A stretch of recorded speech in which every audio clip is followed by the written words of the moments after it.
What do we need to be doing to prepare our trees for the next storm? Well, really, it's just maintenance pruning. An otherwise healthy tree just is gaining weight.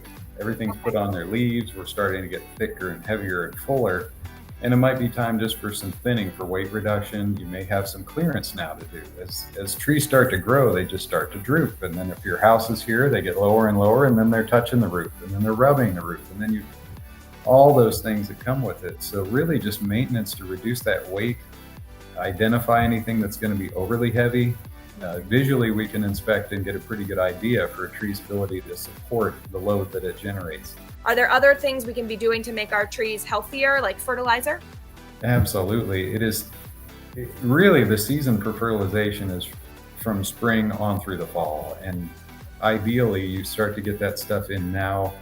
You can certainly increase a chance of a tree's rooting to increase. We really want to spread more roots so we can get more shoots, and you can get better color in your tree. You get more of a waxy cuticle to defend the tree better in drought. There's just a whole host of things that would be better for it. And having an arborist visit now can also put you on the alert for what pests will likely show up. Is there preventative maintenance though? I mean, would there be preventative pest treatments or no? Absolutely. There are a number of things that come that we treat with a dormant oil in the wintertime. And then, we've left that season. So now we would be applying different products depending on the pest, real pest specific, species specific, but really direct and targeted to make sure your tree doesn't get decimated by yet another attack.